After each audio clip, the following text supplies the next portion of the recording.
SPR media works. ఈ వీడియోలో మేము పొందుపరిచిన సమాచారం ఎవరిని ఉద్దేశించింది కాదు. వ్యక్తిగతంగా మాకు ఎవరి మీద ఎలాంటి దురుద్దేశం లేదు. ప్రత్యేకించి మా ఛానల్ ఏ పార్టీకి సంబంధించింది కాదు. పార్టీలకి అతీతంగా రాష్ట్ర రాజకీయ సమాచారాన్ని మీ ముందుంచాలన్న తపనతో, ఎన్నికల సమయం దగ్గర పడుతూ ఉండటంతో ఎప్పటికప్పుడు తాజా సమాచారాన్ని అందివ్వాలన్న తాపత్రయంతో మేం చేసే చిరు ప్రయత్నం ఇది. అలా కాక మా వీడియో ఎవరినైనా నొప్పించే విధంగా ఉన్నట్లయితే దయచేసి క్షమించవలసిందిగా కోరు. పొన్నూరు అసెంబ్లీ నియోజకవర్గం గుంటూరు లోక్సభ నియోజకవర్గంలోని 7 అసెంబ్లీ సెగ్మెంట్లలో ఒకటి. ఈ నియోజకవర్గం 1951లో ఏర్పాటైంది. 2019 నాటికి ఈ నియోజకవర్గంలో మొత్తం 2,27,727 మంది ఓటర్లు ఉన్నారు. 2019 ఎన్నికలలో వైసీపీకి చెందిన కిలారి వెంకట రోసయ్య ఇక్కడ నుండి పోటీ చేసి గెలిచి ప్రస్తుత నియోజకవర్గం ఎమ్మెల్యేగా ఉన్నారు. పొన్నూరు నియోజకవర్గం మొదటి నుంచి టీడీపీకి కంచుకోట.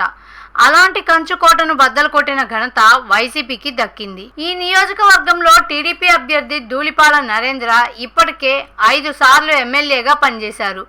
గత ఎన్నికల్లో డబుల్ హ్యాట్రిక్ మిస్ అయ్యారు. ఇక పొన్నూరు అంటే నరేంద్ర కుమార్ అంటే పొన్నూరు అన్నట్లుగా ఇక్కడ రాజకీయం ఉంటుంది. 2014 ఎన్నికలలో టీడీపీ అభ్యర్థి ధూళిపాల నరేంద్ర కుమార్ వైసీపీ అభ్యర్థి రావి వెంకటరమణపై 7,761 ఓట్ల మెజారిటీతో గెలుపొందారు. 2019 ఎన్నికలలో వైసీపీ అభ్యర్థి కిలారి వెంకట రోసయ్య టీడీపీ అభ్యర్థి ధూళిపాల నరేంద్ర కుమార్ పై 1,112 ఓట్ల మెజార్టీతో గెలుపొందారు. ఇక 2024 ఎన్నికలలో మంత్రి అంబటి రాంబాబు సోదరుడు అంబటి మురళికి పొన్నూరు టిక్కెట్ దక్కింది. టీడీపీ మాత్రం 5 సార్లు ఎమ్మెల్యేగా గెలుపొందిన ధూళిపాల నరేంద్ర కుమార్ కే మళ్లీ టిక్కెట్ ఖరారు చేసింది. మరి విజయం ఎవరిని వరిస్తుందో తెలియాలంటే ఎన్నికల వరకు ఆగక తప్పదు. ప్రజాస్వామ్యం వర్ధిల్లాలన్నా, మన జీవితాలు తలరాతలు మారాలన్నా అది కేవలం ఒక్క ఓటుతోనే సాధ్యం. మనం వేసే ఓటు మన భవిష్యత్తును, రాబోయే తరాల మనుగడను నిర్ణయిస్తుంది. అంతేకాదు